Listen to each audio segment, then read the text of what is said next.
such a nice, sweet voice. You couldn't call her, mean or anything of that sort.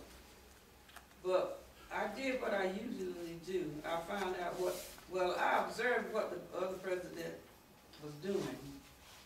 And then I immediately started, although the election was not, hadn't been held yet, I started thinking about how I was going to lead the association. And Louise and I, we talked about it, and of course she didn't have the nerve to say no also. But then I realized too what was going on. At that time, we had just retired. Louise and I, we retired the same year, on the same day. In fact, we took a day off and went to Columbia and filled out our papers for retirement that same year. Plus, Romero went with us also. We just took a day out. But once the election was over and we were the new officers, everything went well. There were a lot of things that needed to be done in the organization. There needed to have been some more order as to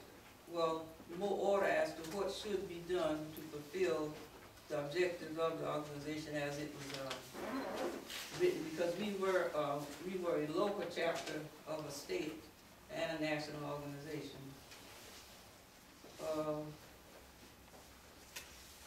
We went to meetings in Columbia together in the car, and believe it or not, Dr. Burgess had us in stitches all the way back. There was always something to laugh about, she would tell. And then she discussed a lot about Sumter, things that went on in Sumter that, not bad things, but how who did this, that, and the other. She told us about how they accumulated the houses next to the AKA building on North Main Street. How that land was belonged to someone, and the man who owned it asked a group of ministers to buy. Did they want to buy the land? And that's how they They did, and they built their own individual houses on the land out there and whatnot. So, although she was my teacher twice, I became very fond of her, and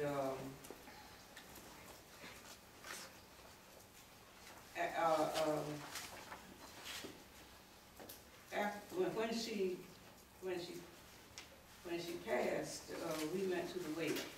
Well, I attended the wake. That's what I need to say. And even at her wake, some of the younger students who had just gotten out of high school just a little before she retired, had everyone laughing about how laughing about the fact that, and Ms. Ivy used to do this too. She would tell the students how not to act when they go downtown. Not to drink a soda, stand up on the street. That wasn't good. Okay. So this young girl, she lived out North Bend, and she said that everyone was just laughing about how they, how they would see Dr. Burgess, and if they had any drinks that they had bought once they got downtown, they would hide them. So she would think that they were getting ready to drink them standing on the corner, downtown. But after a while, after serving with her for a while, then she would always pass by me and say, "Well, you look so nice today," at the meetings or something like that. But she wanted all of the students that she taught, she wanted them to do well, because she had a phrase, you can and should do better.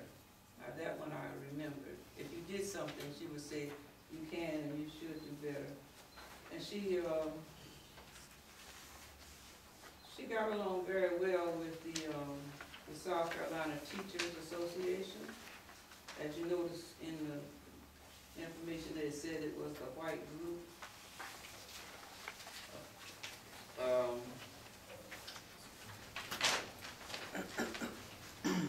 And I thought that she was an excellent teacher. In fact, I thought she was. And she, of course, she told us all about her visits to England and how she swam in the Thames River, you know, in the beach part of it, and other experiences that she had. She had a lot of experiences. And as she became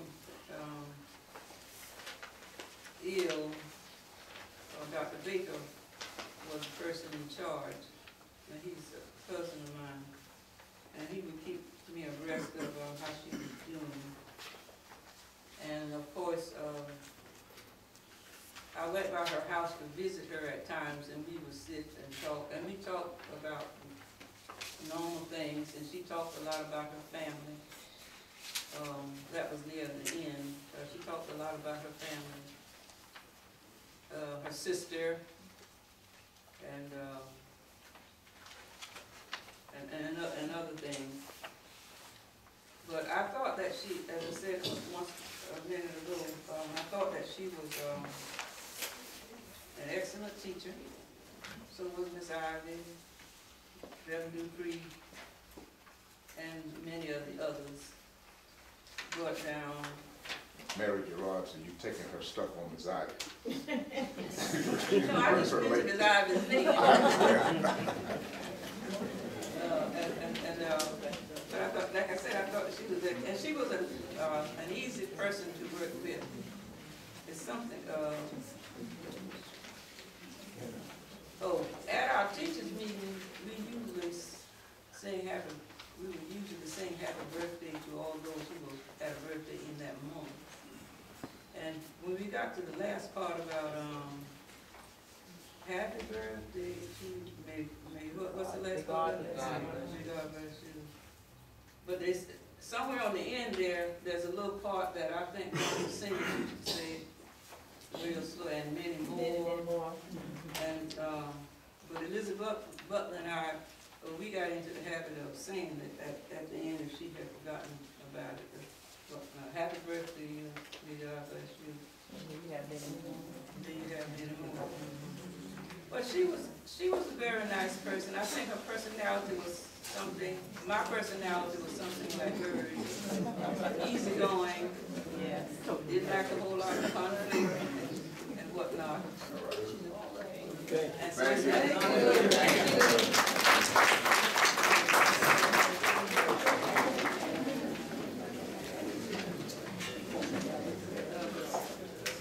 I have one short story on Agnes Stewart and Wilson Burgess. We were in New York in 1956 for the Columbia Scholastic Press Association conference. One of those many conferences, 12 years in a row, she took a group from Lincoln to Columbia.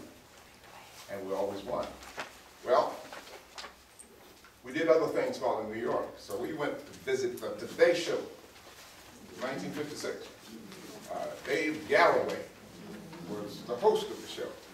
So we were there in the audience, and she recognized us as a group. And he said, anybody want to say anything? I was sitting next to Dr. Wilson. She pinched me. She said, get up and say something, you're on national television. I got up, I don't know to this day what I said. On national television. Now I can talk about how cool Miss Wilson was. She was cool. So cool, someone said that if she was out in the ocean drowning, instead of saying, help, help, help, she'd say, assistance, please. That was Dr. Wilson. We do have certificate for her, Dr. Baker or his wife, Doc's going to get here before we leave so that they can receive it on behalf of her. I have the pleasure of talking about the next three individuals here. Septima P. Clark of Charleston. Ms. Clark lost her job teaching in 1956 because she would not renounce her NAACP membership. South Carolina passed a law in 1955 that said no government employees could be a member of the NAACP. And as a teacher, she was an employee. She would not renounce it, so she was fired. She left and joined Dr. Martin Luther King with SCLC and stayed with him until he died. In fact, she was part of the delegation that was with him in Oslo, Norway, when he was awarded the Nobel Peace Prize. After his death, she returned to Charleston, and at age 76 ran for the Charleston School Board and won. She was also a member of the board of the Penn Center. How many people know about Penn Center? Okay, good. For the rest of you, Penn Center was formerly Penn School, the first school for freed slaves after the Civil War. It's located on St. Helena Island in Beaufort County, a place called Frogmore. It was the only place in South Carolina where blacks and whites could meet under the same roof, eat, sleep, because everything else was segregated. She served on that board for some 15 years. Lived in Charleston, didn't drive, but she would catch the Greyhound bus and be at the board meeting on Saturday before the rest of us. I served for 10 years with her on that board. Just an outstanding person, Septima P. Clark. Finally, in 1975, the legislature, we pushed them to pass a bill to restore the money she would have earned had she continued to teach, and that was done. So she did get to enjoy some of the benefits of her labor in her later life. Septima Poinsett Clark of Charleston. The next person, Marion Wright Edelman, is the other living one of this 12. The 12 people we were honoring, only 2 are living. Edelman and Ms. Tony. She couldn't be here. She called me late last night. She planned to be here, but she could not make it because of a scheduling conflict. But to say hello to you, to thank you, and to thank us for recognizing her. Marion is from Bennettsville. Father was a Baptist preacher in Bennettsville. Came to Spelman. She was at Spelman the same time I was at Clark. We studied together, picked it together, went to jail together. Then she went away to Yale Law School after Spelman. And then went to Mississippi to practice law and was the first black female to pass the Mississippi bar. She worked with Dr. King in organizing the Poor People's March on Washington, and after that, she founded the Children's Defense Fund, of which she is president of today. She was in Myrtle Beach 3 weeks ago. She was installed, that's not the word, what is it? Inducted, thank you, Ms. Tony. She was inducted into the South Carolina Hall of Fame. That's the official Hall of Fame for the state of South Carolina. Each year they induct 2 people, one deceased and one living. This year, Marion was the living one, and Septima P. Clark was the deceased person. They were inducted to the Hall of Fame. It's housed down in Myrtle Beach. The third individual, I will send Marion her certificate, is Sarah Mae Fleming. Her brother is supposed to be here tonight, but he lives in Eastover. He was doing some things, but he still said he would try to get here. Sarah Mae Fleming of Eastover was an 18-year-old domestic worker in 1954 when she refused to get off the South Carolina electric gas bus in Columbia. Now, this is before Rosa Parks. This is before. And because of refusal, bus driver literally almost dragged her off the bus, punched her in the stomach, and she went to the hospital, and then went back to the room that she stayed in during the week. She would stay in Columbia during the week and go home to Eastover on the weekend. Well, she went to Majeska Simpkins. Simpkins at that time was still the Secretary of the State NAACP, and Ms. Simpkins took the case to the NAACP board. For whatever reason, they really weren't interested at that moment, so Ms. Simpkins took it on to find her a lawyer. First lawyer was a young Jewish lawyer. At that time, he lived in Columbia. Later years, he moved to Sumter. Levi Wittenberg has an office on Washington Street. He took the case. But they made it so hot for him. And I said, the Ku Klux Klan burned a cross in his yard the day before he was supposed to go to court. So he eventually dropped the case. The Simpkins then called Matthew Perry and Lincoln Jenkins in, and they took it the rest of the way. They had to appeal 2 different times, because we had a racist judge we were dealing with at the time.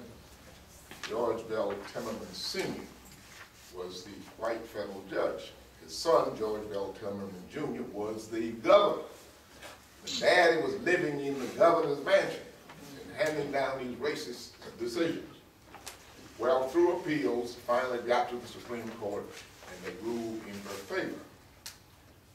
When the Rosa Parks case got there a year later, the U.S. Supreme Court said, we've already ruled on bus segregation in South Carolina, so we're not going to even hear your case. The law is already there. Sarah Mae Fleming just faded into history. She was 18 years old, domestic worker, and she just, what she'd gone through, she never received any money from the case, even though the court awarded her money. The judge threw it out anyway. So she wanted to forget the whole thing. So we didn't hear about her story until recently. I said recent, last several years or so, when they finally surfaced. And we discovered that here in South Carolina, a case in South Carolina from a country girl from Eastover, was the law on bus desegregation, and she was the plaintiff. So she's been honored now, just named a street for her in Columbia here last month, and she's buried in the Goodwill Baptist Church Cemetery. You'll see it all the time when you go to Columbia. As soon as you cross the swamp, it's there on the left. Whenever I pass it, I salute her. That was Sarah Mae Fleming and her contribution to the state. Now we're going to, when we get to the end, we're going to take questions and comments from any of those. Now we're at Ms. Fannie S. Ivey, and Mary Gathers Gerard is going to talk about Ms. Ivey a little bit, and her son is in the audience. Mary.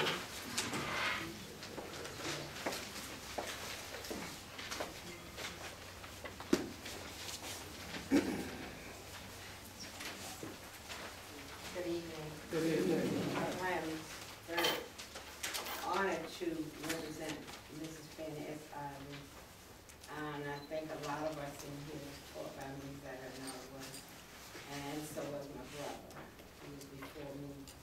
But Miss Ivey was from a native of Kentucky, but she adopted Sumter as her home. She spent many years at Lincoln School and served as summer librarian at Morris College.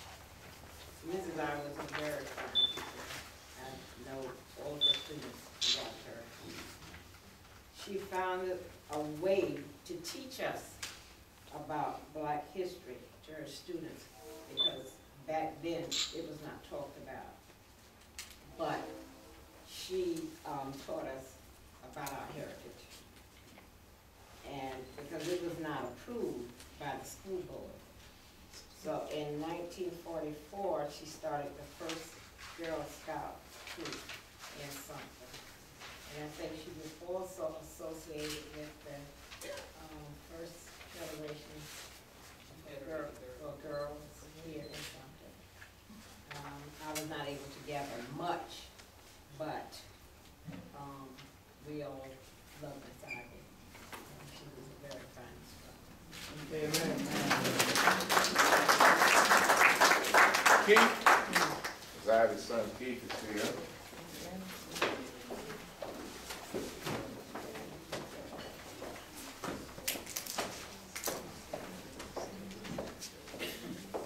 This is Keith Ivey.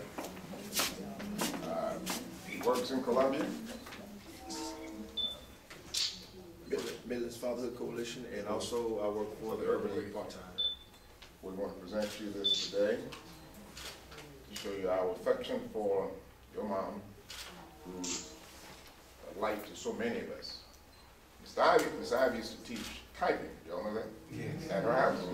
That's where I learned typing. She said, "You need typing, boy.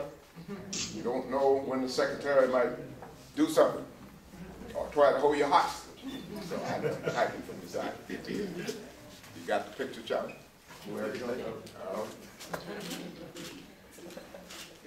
Okay.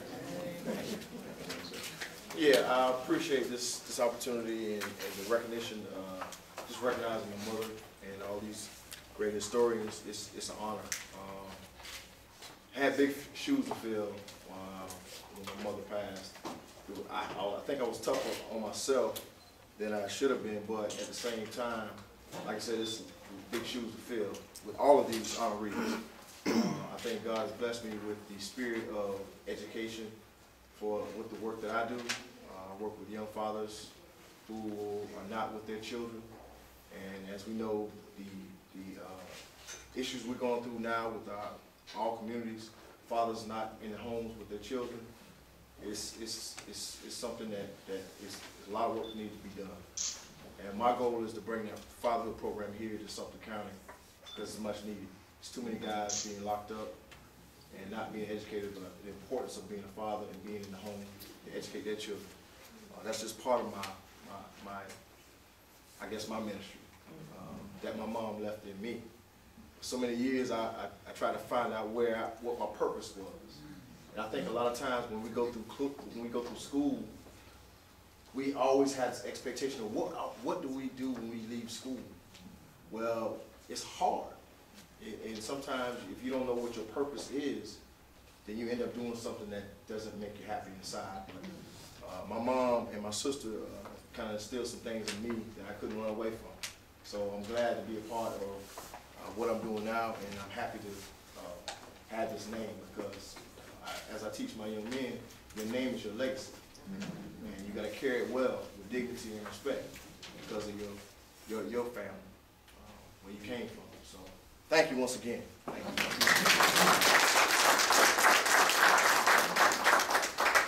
Ivy would be proud of it.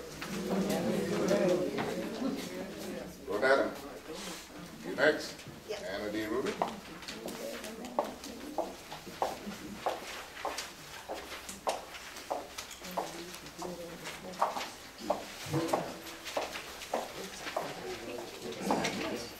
Good evening, everyone.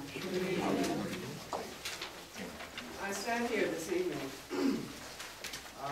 It's been really an honor for me to present to you this sketch, and that's really all it is, on the life of Dr. Anna Rubin. And that is because I don't think any of us can stand here and do real justice to the lives of any of these women. We have a few moments to stand here and share with you some of what we have learned about the lives of these women. And I want to preface this by saying that I knew Dr. Rubin on different levels. As a child, I simply knew her as my classmate's mother. Wilhelmina, her oldest daughter, and I were classmates from first grade through 7th. On the second level, years later, she was my professor of history, United States history.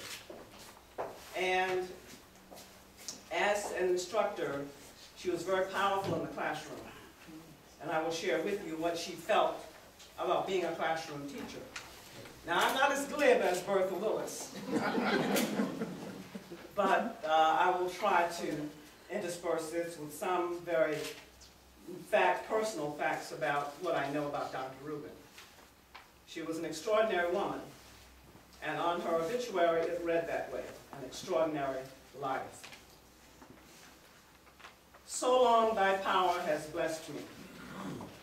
Sure it will lead me o'er crag and torrent, till the night is gone, and with the morn those angel faces smile, which I've loved long since and lost a while. This is taken from Lead Kindly Light by John H. Newman. That was on her obituary. Now I start with that, and I will close with something equally as spiritual. Her early life, Dr. Anna Mays Daniel Rubin was the eldest daughter of the Reverend George Goings Daniels, a sixth-generation minister, and Mrs. Wilhelmina Mays Daniels. She was born in Hartsville, but she spent most of her life in Georgetown, South Carolina. Dr. Rubin said of her father that he instilled in the family the value of a job well done. My father had a saying, which he used to tell us often: get glory out of making the engine shine. And with those words, she set her mind and pursued a life of excellence, for which many of us became the beneficiaries. Dr. Rubin was a 1940 valedictorian of her Howard High School class in Georgetown. She was a 1944 recipient of an AB degree, graduating summa cum laude from Fisk University. In 1945, she was the recipient of a master's degree with honors from Columbia University. In 1965, she was the recipient of her doctorate in education from Teachers College, Columbia University, and the honorary doctorate of humane letters from Morris College in 1972. Her dissertation topic was the American Negro and the American Nationality, Concepts of American Nationality. Now, I hope I am able to find this dissertation at Morris's library. I hope it's there. I don't know that it's there. But I would certainly love to read it to gather from just that topic how she was approaching the Negro in American life and nationality. I think it would be fascinating. And now that I am aware of it, I will pursue that because I really want to read it. In keeping with her deep belief that formal as well as informal education should be lifelong, Dr. Rubin's postdoctoral education included study at Duke University, the University of South Carolina, and Spelman College in Atlanta, Georgia. Daily, she says, as I continue, should have unclipped that before. Daily, I learn from my colleagues, students, also men and women from all walks of life. Now, here are some of her professional experiences. In an interview with the item in May of 1981, Dr. Rubin said, "Few things excite me more than being in a classroom." Her career began as a teacher at Howard High School, 1944, 1945 through 1948. She came to Morris in Sumter in 1948 as an instructor, where she spent more than 35 years until her death in 1983. She served in the following capacities, just to describe how extensive her professional experiences were. She was instructor of English and History, 1948 to 1958. She was chairman of the Division of Social Sciences, 1958 to 1967. Now, as a student of history, and my major was social studies, she was my professor. And indeed, she was extremely good. She would stand before the lectern as I'm standing here now, and you would just sit kind of in awe of how she managed the classroom and how she managed the subject matter. That was another level, as I said, that I knew Dr. Rubin. She was academic dean and professor of history 1973 to 1983. But prior to that, she was director and dean of student affairs 1967 to 1968, 1969 to 1973. And then from there, she became academic dean and professor of history. Professional affiliations, extensive. Dr. Rubin's academic credentials